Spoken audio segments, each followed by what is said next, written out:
بسم اللہ الرحمن الرحیم الحمد للہ رب العالمین والصلاة والسلام على سید الانبیاء والمرسلین محمد وعلى آلہ واصحابہ اجمعین اما بعد فاعوذ باللہ من الشیطان الرجیم بسم اللہ الرحمن الرحیم الذين آمنوا يقاتلون في سبيل الله وما لكم لا تقاتلون في سبيل الله والمستضعفين من الرجال والنساء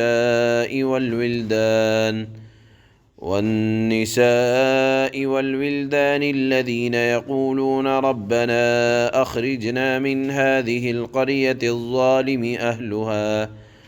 واجعل لنا من لدنك وليا واجعل لنا من لدنك نصيرا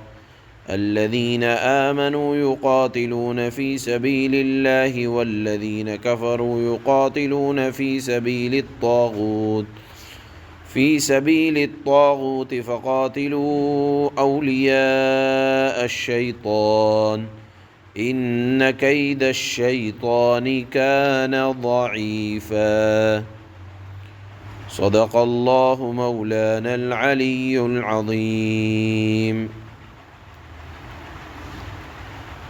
اللہ کے نبی صلی اللہ علیہ وسلم جس وقت مکہ مکرمہ میں تھے تو حضور اقدس صلی اللہ علیہ وسلم پر اور آپ کے متبعین پر مسلمانوں پر ظلم و ستم کی انتہا کفار مکہ کی طرف سے کی گئی تھی۔ اللہ کے نبی صلی اللہ علیہ وسلم کی جان تک بات بن گئی تھی۔ جب آپ علیہ الصلاۃ والسلام کے ساتھ یہ معاملات تھے تو آپ کے صحابہ اور پھر خاص طور پر وہ صحابہ جو غلام تھے جیسے حضرت خباب، حضرت صہیب، حضرت بلال رضی اللہ تعالی عنہم اجمعین، ان کے ساتھ تو معاملہ اس قدر سخت تھا مشرکین کا کہ گرم ریت پر لٹایا جاتا اور ان کو کھینچا جاتا، اور پھر اس کے علاوہ مسلمانوں کے بچوں اور خاص طور پر مسلمانوں کی عورتوں اور مساکین پر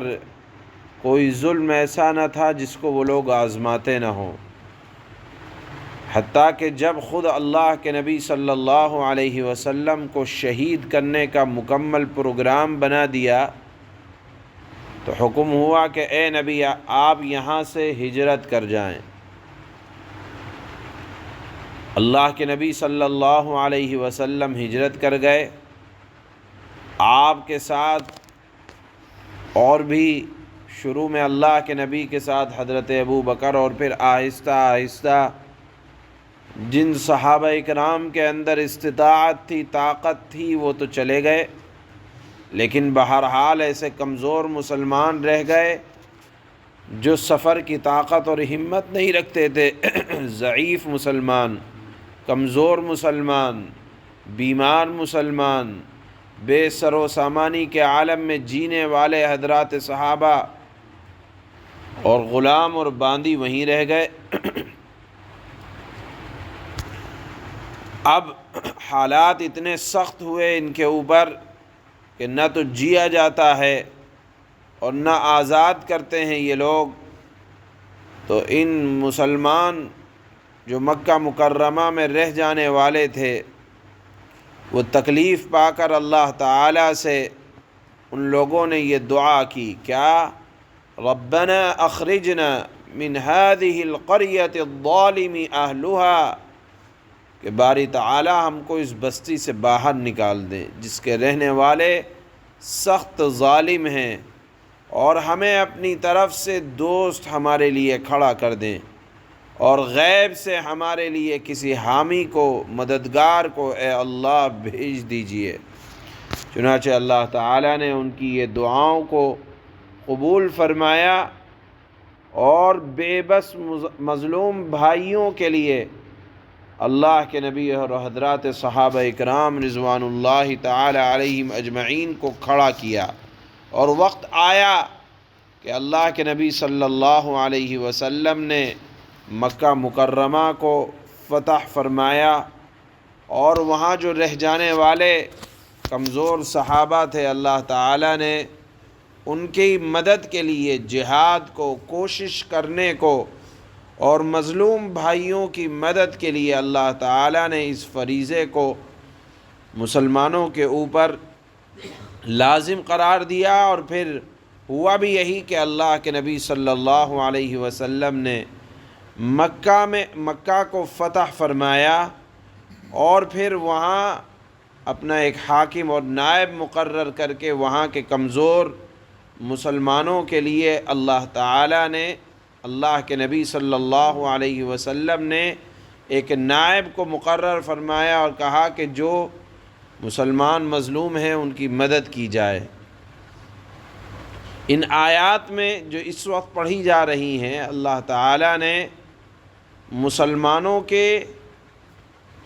فریضہ جہاد کی دو اللہ تعالیٰ نے وجہ بیان فرمائی کہ ایک تو بے سر و سامان مسلمان اگر کہیں ہیں تو ان کی مدد کی جائے، اور یہ مدد کرنا اس لیے نہ ہو کہ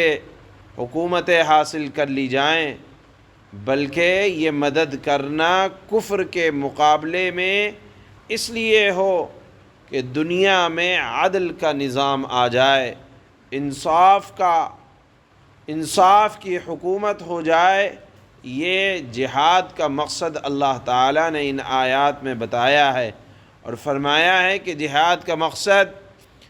زمینوں کا حصول نہیں ہے، یا حکومتوں کا بنانا مقصد نہیں ہے، یا اپنی سرمایہ دارانہ نظام، یا یہ کہا جائے کہ سلطنت کو بڑھانا مقصد نہیں ہے، بلکہ مقصد یہ ہے کہ دنیا سے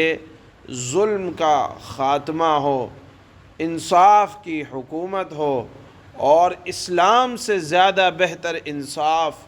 کوئی مذہب نہیں پیش کر سکتا۔ اسلام کے اندر یہ حکم ہے کہ اگر کہیں برادران وطن ہیں تو ان کے ساتھ بھی وہی انصاف کا معاملہ ہوگا جو مسلمانوں کے ساتھ انصاف کا معاملہ ہے،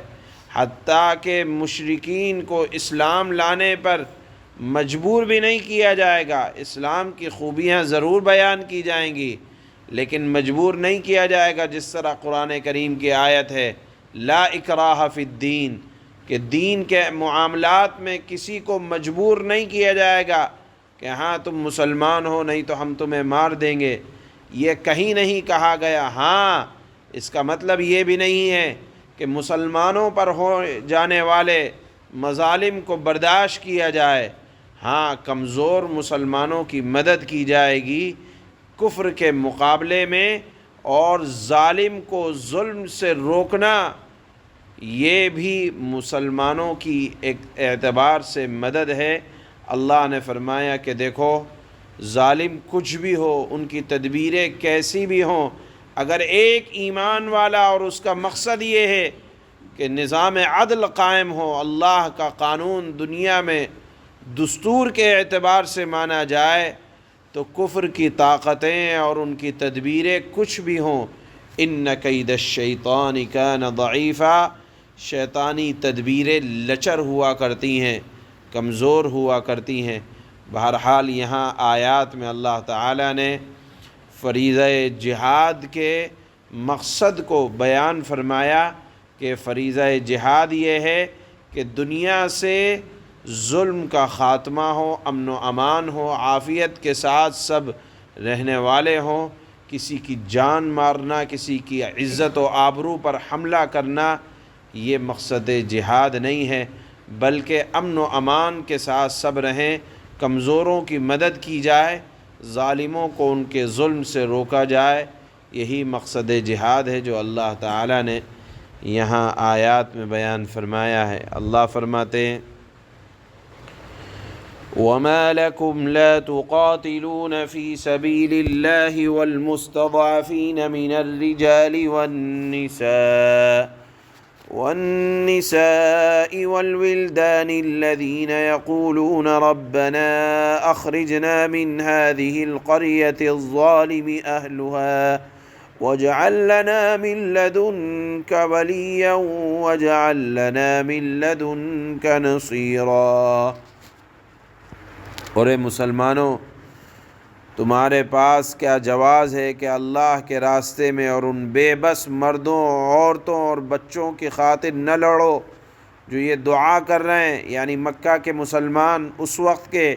کہ اللہ کے نبی تو مدینہ آ گئے، وہ بے بس ہیں، کمزور ہیں، بچے ہیں، عورتیں ہیں، مساکین ہیں، وہ یہ دعا کر رہے ہیں کہ اے ہمارے پروردگار، ہمیں اس بستی سے نکال لائیے جس کے باشندے ظلم توڑ رہے ہیں، اور ہمارے لیے اپنی طرف سے کوئی حامی پیدا کر دیجئے اور ہمارے لیے اپنی طرف سے کوئی مددگار کھڑا کر دیجئے۔ الذين آمنوا يقاتلون في سبيل الله والذين كفروا يقاتلون في سبيل الطاغوت فقاتلوا أولياء الشيطان إن كيد الشيطان كان ضعيفا۔ جو لوگ ایمان لائے ہیں وہ اللہ کے راستے میں کوشش کرتے ہیں، لڑتے ہیں، اور جن لوگوں نے کفر اپنا لیا ہے وہ طاغوت کے راستے میں لڑتے ہیں۔ یعنی مسلمانوں کا یہ حکم یہ اس لیے نہیں ہے کہ اپنا رعب قائم ہو جائے، بلکہ یہ ہے کہ دنیا میں امن انصاف قائم ہو جائے اور کمزوروں کی مدد ہو، شیطانوں کو ہرایا جائے اور ان کی کوششوں کو ناکام بنایا جائے۔ لہذا اے مسلمانوں، تم شیطان کے دوستوں سے مقابلہ کرتے رہو، یاد رکھو کہ شیطان کی تدبیریں در حقیقت کمزور ہیں۔ سبحان اللہ و بحمدہ۔